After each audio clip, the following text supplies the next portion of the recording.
இப்போ ட்ரெண்டிங்கில் இருக்கக்கூடிய டெம்பிள் பேட்டர்ன் டிசைன் எப்படி பண்ணுறதுன்னு சொல்லி பார்க்கலாம். வீடியோ ஸ்கிப் பண்ணாமல் பாருங்கள். ஸோ நம்ம பேக் சைட்லேயும் ஸ்லீவுக்கு ரெண்டும் எனக்கு 3 பீஸ் வந்து பேட்டர்ன் தேவைப்படுது. கீழே வந்து ப்ளவுஸில் கீழே மடித்து தைக்கிறதுக்கு ஒரு 1.5 இன்ச் விட்டுட்டு மேலே பாருங்கள் ஹைட் எடுக்கிற எனக்கு ஒரு 6 இன்ச்சஸ் தேவைப்படுது. ஹைட்லேயும் சரி வித்லேயும் சரி. நான் வந்து ப்ளைனாக சில்க் காட்டனில் ப்ளவுஸ் எடுத்துகிட்டு சாரீ ப்ளவுஸ் இருக்குது பார்த்தீங்களா, அந்த ப்ளவுஸை வந்து இந்த பேட்டர்னுக்கு யூஸ் பண்ணிக்கோங்கன்னு கஸ்டமர் சொல்லியிருந்தாங்க. ஸோ அதுக்கேற்ற மாதிரி ரெடி பண்ணியிருக்கேன். கேன்வாஸும் பார்த்திங்கன்னா நம்மளுக்கு 3 லேயர் தேவைப்படும். கீழே மடித்து தைக்கிறதுனால கீழே 1.5 இன்ச் விட்டுட்டு மேலே நம்ம அந்த பேட்டர்னுடைய மெஷர்மெண்ட்டுக்கு ஏற்ற மாதிரி ஹைட்டில் வந்து ஒரு 6 இன்ச்சஸ் வந்து நான் கொடுத்துட்டு அந்த கர்வ் ஷேப் வரும் இல்லைங்களா, அதுக்கு ஒரு 1.5 இன்ச்சு 1.25 இன்ச்சு அந்த அளவுக்கு நம்ம மார்க் பண்ணிவிட்டு நம்ம வந்து வரையணும். அது அழகாக நம்ம டெம்பிள் பேட்டர்னுடைய அந்த ஷேப் இருக்கு இல்லைங்களா, அது மாதிரி வரையணும். இது வந்து நான் நறுக்கும்போது மொத்தமாக நறுக்கிக்கிறேன் கீழே 1.5 இன்ச் விட்டு. ஆனால் நான் ஸ்லீவுக்கு தைக்கும்பொழுது பைப்பிங் கொடுக்க போகிறேன். அப்போ அந்த 2 பீஸ்க்கு மட்டும் என்ன பண்ணினேன் அப்படின்னாக்கா நான் ஒரு 1 இன்ச்சை கட் பண்ணிட்டேன். ஏன்னா பைப்பிங் வைக்க போகிறதுக்கு நம்ம ஜஸ்ட் ஒரு 1/2 இன்ச் இருந்தால் போதும். பேக் சைடுக்கு கம்பல்சரி 1.5 இன்ச் நான் மடித்து தைக்கிறதுக்கும் பிளான் பண்ணியிருந்தேன். இல்லை பின்னாடியும் நம்ம வந்துட்டு பைப்பிங் வைக்க போகிறோம் அப்படின்னாக்கா அதை நீங்கள் வந்து கட் பண்ணிடலாம். இவ்வளோ 1.5 இன்ச்சு கீழே வைக்கணும்னு அவசியம் இல்லை.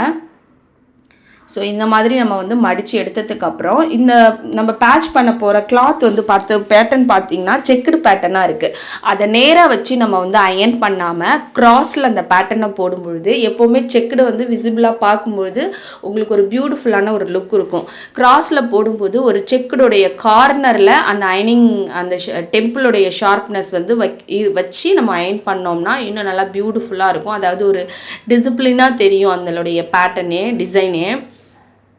ஸோ இப்போ அடியில் லைனிங் கிளாத் கொடுத்துட்டு நம்ம அந்த கேன்வாஸோடைய எட்ஜில் ஸ்டிச் போடுங்க. அந்த கார்னர் வரும்பொழுது த்ரெட்டு கொடுங்க. அதாவது நம்ம வந்துட்டு காலர் வச்சு நம்ம திருப்புவோம் இல்லைங்களா அந்த ஷார்ப்பில், அதே மாதிரி த்ரெட்டை கொடுத்துட்டு நீங்கள் பண்ணுங்கள். ஏன்னா இது ரொம்ப ஷார்ப் வந்தால் தான் அந்த டெம்பிள் டிசைன் ரொம்ப அழகாக இருக்கும்.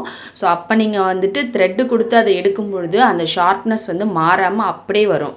த்ரெட்டு கொடுக்காமல் நம்ம பண்ணிட்டோம்னா அந்த ஷார்ப் வந்து வராது, கொஞ்சம் மொட்டையாக இருக்கிற மாதிரி இருக்கும். அப்புறம் நம்ம ஏதாவது ஒரு கம்பி ஏதாவது வச்சு அதை வந்து நம்ம குத்தி எடுக்கும்பொழுது என்னன்னா நம்மளுக்கு கிளாத்தும் வந்து கிழிஞ்சு போகிறதுக்கு வாய்ப்பு இருக்குது. கம்பல்சரி அந்த இடத்துட்ட நீங்கள் த்ரெட்டு கொடுத்து பண்ணுங்கள். ஸோ இந்த மாதிரி அழகாக த்ரெட்டு கொடுத்துட்டு ஸ்டிச் பண்ணிவிட்டு நீங்கள் ஃபுல்லாக நாச் போட்டுக்கோங்க. ஏன்னா இது கம்ப்ளீட்டாக ஒரு கர்வ் மாதிரி இருக்கக்கூடிய பேட்டர்ன் டிசைன். ஸோ நாச் போடாத திருப்பினிங்கன்னா அப்படியே தூக்கிக்கிட்டு நிற்கிற மாதிரி இருக்கும், ஷேப் வராது. அதனால் நாச் போட்டுட்டு இந்த மாதிரி திருப்பி ஒரு அயனிங் போட்டுடுங்க. அப்போ தான் வந்து நம்ம ஃபினிஷிங்காக இருக்கும். ஸோ இப்போ வந்து பேக் சைடில் வந்து பார்த்திங்கன்னா சென்டர் வந்து கரெக்டாக வந்து நோட் பண்ணிக்கோங்க. சென்டர் நோட் பண்ணிவிட்டு இந்த டிசைனுடைய சென்டரையும் கரெக்டாக வச்சு பின் பண்ணிக்கோங்க. ஏன்னா லைட்டாக சேஞ்ச் ஆனால் கூட கஸ்டமர் வியர் பண்ணும்பொழுது பார்த்திங்கன்னா கொஞ்சம் கோணலாக இருக்கிற மாதிரி இருக்கும். ஸோ அதனால் நீட்டாக அழகாக வந்து நீங்கள் வச்சு ஃபஸ்ட்டு பின் பண்ணிவிட்டு எட்ஜில் க்யூட்டாக ஒரு ஸ்டிச் போட்டுருங்க. ஸோ இந்த பேட்டர்ன் ரொம்ப பியூட்டிஃபுல்லாக இருக்கும் அண்ட் எலகெண்ட்டாக இருந்துச்சு. கஸ்டமரும் ரொம்ப ரொம்ப அவங்களுக்கு பிடிச்சிருந்தது.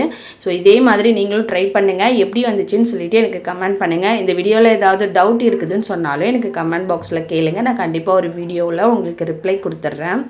ஸோ கீழே வந்துட்டு மடித்து தைச்சிட்டு நான் அந்த கரெக்டாக அந்த பேட்டர்ன் மேலே வரக்கூடிய ஸ்டிச்சஸ் கிட்ட வந்து நான் வந்து ஹெம்மிங் பண்ணிவிட்டு பிரிச்சுட்டேன். ஏன்னா அப்போ தான் வந்துட்டு அந்த பேட்டர்ன் வந்து நல்லா இன்னும் கொஞ்சம் அழகாக இருக்கும்.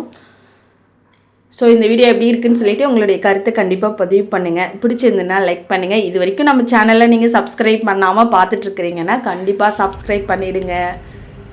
ஸோ நெக்லைன்லேயும் ஸ்லீவ்லேயும் பைப்பிங் கொடுத்தாச்சு பாருங்கள்.